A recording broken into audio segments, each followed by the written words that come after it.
बिस्मिल्लाहिर्रहमानिर्रहीम। आज का हमारा टॉपिक है फंक्शनिंग ऑफ किडनी, यानी किडनी अपना फंक्शन किस तरह से परफॉर्म करती है या उसका फंक्शन क्या है। तो इसमें सबसे पहले हम ये समझेंगे कि जो किडनी होती है उसका जो मेन फंक्शन होता है वो होता है फॉर्मेशन ऑफ यूरेन, यानी यूरेन का फॉर्म होना, बनना। तो यूरेन जब फॉर्म होता है तो उसके फॉर्मेशन के 3 स्टेप्स होते हैं। Number 1 pressure filtration, number 2 selective reabsorption, number 3 tubular section. ये 3 स्टेप्स के ज़रिए यूरिन फॉर्मेशन होती है।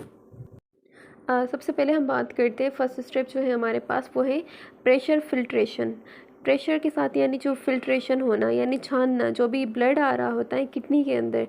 जैसे कि हमें पता है कि जो किडनी होती है उसके अंदर वो ब्लड इंटर हो रहा होता है जो हमारी बॉडी के अंदर होता है, वो विया रेनल आर्टरी जो हमारे पास होती है वो आर्टरी के थ्रू इंटर हो रहा होता है किडनी के अंदर, और वो एक प्रेशर के साथ इंटर हो जाता है।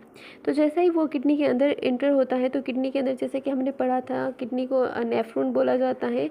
तो नेफ्रॉन के जो पार्ट्स होते हैं जैसे कि ग्लोमेरुलस है, तो ग्लोमेरुलस में हाई प्रेशर के साथ इंटर हो जाता है जितना भी ब्लड मौजूद होता है। उसके बाद क्या होता है कि जो ब्लड होता है जो इंटर हो रहा होता है उसको वाटर, साल्ट और ग्लूकोज एक हाई फोर्स के साथ बहुत ज़ोर देकर उसको बाहर भेज देते हैं। बाहर कहाँ भेजेंगे? जो ग्लोमेरुलस है उसके साथ ही एक यू शेप्ड हमारे पास मौजूद होता है बोमेन्स कैप्सूल। तो जितना भी वो हमारे पास ब्लड होता है जो प्रेशर के साथ आ रहा है तो वो सीधा चला जाता है बोमेन्स कैप्सूल में। बोमेन्स कैप्सूल और इस सारे प्रोसेस को बोला जाता है ग्लोमेरुलस फिल्ट्रेशंस। फर्स्ट स्टेप, जैसे कि मैं दोबारा रिपीट कर रही हूँ, प्रेशर फिल्ट्रेशन में हाई स्पीड के साथ जितना भी ब्लड किडनी के अंदर जाता है बाय द रेनल आर्टरी, वो ग्लोमेरुलस के अंदर मौजूद वाटर, साल्ट और ग्लूकोज उसको बाहर ज़ोर दे के निकाल देते हैं। बाहर ज़ोर दे के कहाँ निकाल देते हैं? जो हमारे पास हमारे ट्यूबुलर फॉर्म में, जो कि बोमेन्स का यू शेप्ड हमारे पास मौजूद होता है उसके अंदर। उसके बाद जो सेकंड नंबर है वो है सिलेक्टिव रीएब्सॉर्प्शन, यानी दोबारा जज़ब करना। जो हमारे पास सिलेक्टिव मटेरियल मौजूद है तो इसमें ये क्या होता है कि जो 99% हमारे पास ग्लोमेरुलस में फिल्ट्रेशन मौजूद होती है उसकी रीएब्सॉर्प्शन होती है 99% की। तो 99% में से वो हमारे पास कौन से मटेरियल होते हैं जो सिलेक्टिव होते हैं? वो हमारे पास है glucose, salt and water. Glucose plus salt plus water, ये 3 हमारे पास सिलेक्टिव मटेरियल मौजूद हैं जिनकी रीएब्सॉर्प्शन होती है। जो रीएब्सॉर्प्शन होती है, इससे पहले वाले जो हमने टॉपिक में समझा था कि जो नेफ्रॉन है उसके 2 पार्ट्स हैं, उनमें से जो पार्ट्स हमारे पास मौजूद होता है सेकेंडरी पार्ट जो कि ट्यूबुलर फॉर्म में होता है, तो उसके थ्रू ये रीएब्सॉर्प्शन मौजूद होती है या उसके थ्रू हम ये कर लेते हैं। तो ये प्रोसेस इस तरह से होता है कि प्रॉक्सिमल कन्वोल्यूटेड ग्लूकोज को और वाटर को रीएब्सॉर्ब कर लेता है, और इसके बाद जो साल्ट हमारे पास बच रही होती है तो साल्ट बाय एक्टिव ट्रांसपोर्ट के ज़रिए जो साल्ट हमारे पास मौजूद होती है वो भी रीएब्सॉर्ब हो जाती है। अब जब ये रीएब्सॉर्ब हो गई, ये बिल्कुल ठीक हो जाती है, तो उसके बाद क्या करते हैं? जो हमारे पास डिसेंडिंग और असेंडिंग मौजूद होते हैं तो ये अलाउ करते हैं वाटर को और साल्ट को अंदर दाखिल होने के लिए। किसके अंदर दाखिल होने के लिए इजाज़त देते हैं?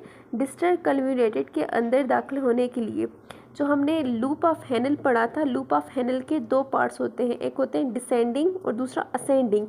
डिसेंडिंग वाटर को इजाज़त देता है और असेंडिंग साल्ट को इजाज़त देता है जो कि रीएब्सॉर्ब हो चुकी है, दोबारा जज़ब हो चुकी है, उनको डिस्टल कन्वोल्यूटेड के अंदर दाखिल होने की। उसके बाद जो अंदर ब्लड मौजूद होता है उसके साथ ये रीएब्सॉर्प्शन मिक्स हो जाती है। अब बात करते हैं हमारा जो थर्ड स्टेप है। अब जो थर्ड स्टेप हमारे पास है वो है ट्यूबुलर सीक्रेशन। ट्यूबुलर सीक्रेशन यानी ट्यूब जो हमारे पास मौजूद है उनके अंदर किस तरह से वो सीक्रेशन होती है। सीक्रेशन का मतलब होता है सेंड करना, सेंड आउट करना, बाहर निकालना या एक्सक्रेट करना। तो ये सीक्रेशन जो होती है, ये जो डिफरेंट आयंस मौजूद होते हैं, यूरिया होती है, उसकी सीक्रेशन होती है ब्लड से, जो रेनल ट्यूबल होता है उसके ज़रिए, ताकि हमारी जो पीएच लेवल है उसको मेंटेन रखा जाए। अब पीएच का मतलब ये होता है कि पोटेंशियल ऑफ हाइड्रोजन, यानी जो हमारे पास ब्लड के अंदर पोटेंशियल ऑफ हाइड्रोजन की जो लेवल है उसको मेंटेन रखने के लिए ये सारा प्रोसेस होता है जो 3 स्टेप का मैंने आपको बताया। एक इंसान की जो नॉर्मल ह्यूमन होता है उसकी जो पीएच की लेवल है वो है 7.35 या 7.45। और जो केमिकल कंपोजिशन अगर हम यूरिन की पढ़ें तो यूरिन के अंदर जो वाटर होता है वो 95% होता है और यूरिया जो है वो 9.3% प्रेजेंट होता है।